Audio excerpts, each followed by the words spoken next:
আসসালামু আলাইকুম।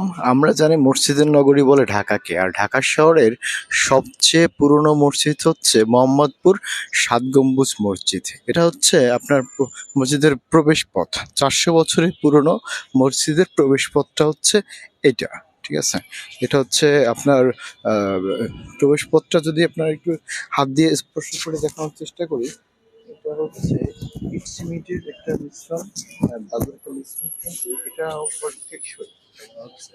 অনেক টেকসই এটা। হ্যাঁ, আপনার মসজিদের যে গম্বুজগুলো যদি উপর দিক থেকে, ক্যামেরাটা একটু উপর দিক থেকে দেখাই, উপর দিক থেকে একটু দেখাই, দেখতে পাচ্ছেন যে গম্বুজগুলা।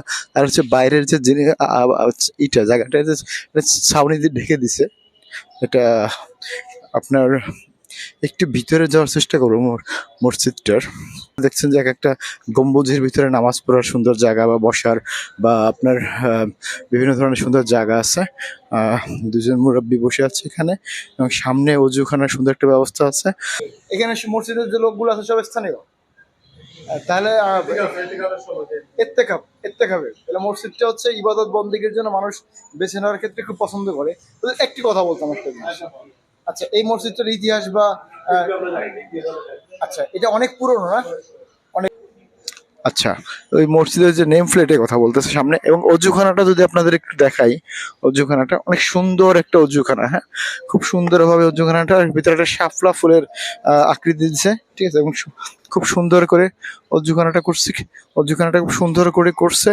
আপনার সামনের যে জায়গাটা চীনামাটির। আসসালামু আলাইকুম। আসসালামু আলাইকুম। আমার সালামতুল নাম। ওয়ালাইকুম আসসালাম। তোমার নাম কি? মাহমুদুল্লাহ। কিসে পড়াশোনা করো? রহমানিয়া মাদ্রাসা। আচ্ছা, মাদ্রাসার পরিবেশ কেমন? পড়াশোনার পরিবেশ কেমন? ভালো। আচ্ছা, এই মসজিদটা সম্পর্কে, মাদ্রাসা সম্পর্কে তুমি কি জানো? উম, এটা অনেক পুরনো মসজিদ। জি। এটা কয়টা গম্বুজ? এটা 7টা। আচ্ছা, এখানে কারা কারা নামাজ পড়তে আসে?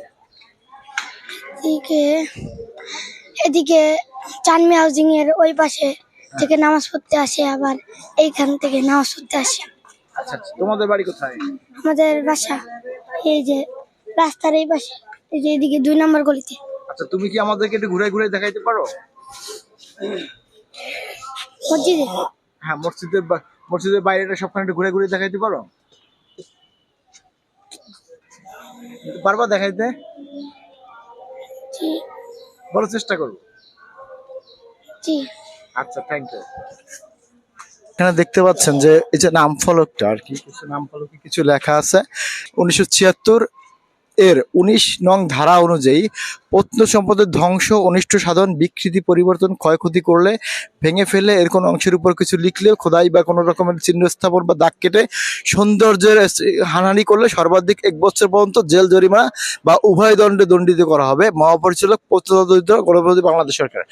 আপনারা কি কখনো এরকম কোনো কিছু কখনো দেখছেন? দেখেন নাই, কারণ এটা হচ্ছে ঐতিহ্য বহন করে বাংলাদেশের। এটা যদি কোনো কিছু লেখা হয়, দাগ দেওয়া হয়, কোনো রকম পরিবর্তন করার চেষ্টা করা হয়, তাহলে এটার যে সৌন্দর্যটা আছে, লিগাল যে সৌন্দর্যটা আছে, এই লিগাল সৌন্দর্যটা থাকবে না। সেই কারণে হচ্ছে এই যে এটা সাইনবোর্ডটা দেওয়া হয়েছে, ঠিক আছে, সতর্ক করার জন্য।